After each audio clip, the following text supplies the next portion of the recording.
What's up, guys? My name is Zach, and today I'm going to be explaining the differences between the SA and FB RX7. So the SA and FB RX7 make up the first generation of RX7.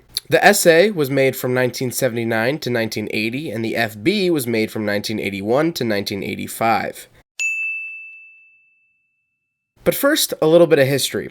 The SA RX-7 was the first ever car to carry the RX-7 badge. It wasn't the first car to have a rotary in it, but it was the first RX-7. It was the purpose-built sports rotary car. Sales began in America in 1979 and went all the way up through 1985. The car had three generations, the SAFB, FC, and FD, which ended here in America in 1995 but continued in Japan till 2001. Both the SA and FB came with 12A rotary engines. Those are two-rotor carbureted motors, but the GSL-SE came with a 13B option. Okay, so let me break it down here for a second. So there's the SA and the FB, and the GSL-SE was a higher trim level that was offered from 1984 to 1985. Although it was a high trim level, it carried a lot of differences, so I'll get to that in a little bit. Both the SA and FB were offered with 5-speed manual transmissions, along with the SA being offered with a 4-speed manual transmission, and both were offered with automatics. But the automatics weren't great. But it feels totally different than any other RX-7 because I'm not shifting. Yeah, definitely. The SA had disc brakes up front and drum brakes in the rear, while the FBs also had discs up front and drums in the rear, except for in the higher trim levels. So the GSL package, the GSL-SEs, they all came with disc all around. Both cars had a 4x110 lug pattern, except for the GSL-SE, which had a 4x114.3. One of the biggest giveaways for the SA and FB differences are the bumpers. As you can see, the SA's bumpers are chunkier and larger and actually are on springs. This car was built to hit things. On the FB, they're integrated, they're smoother, they're smaller, and they're more refined into the body.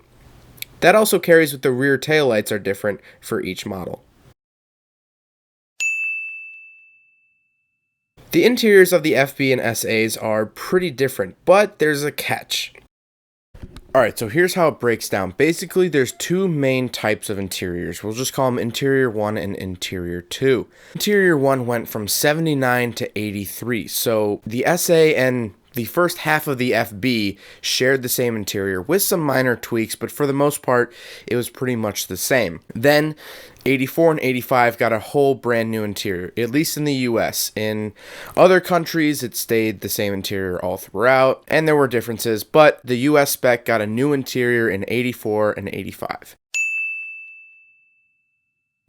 The SA's gauges are smaller. You have a center-mounted tachometer and a clock on the dashboard. The FB's gauges are more refined. The headlight switch on the FB is on the left side of the gauges, while the headlight switch for the SA is down below the radio.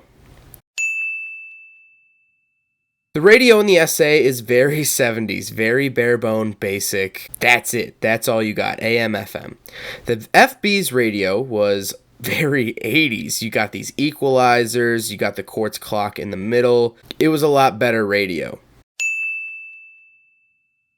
The FB was offered with power windows, while the SA was not. Both the SA and FB featured a manual sunroof that you could crank to open, and then there were two tabs that you could pull to pull the sunroof off. The GSL-SE featured a glass sunroof as opposed to the metal sunroofs of the others. The FB had bins behind the seats that were lockable and you could use as storage. The SA did not. It was just an empty space. Back seats were a factory option, but are very rare. They mainly were sold in Japan, but you can find a couple from Canada and the US.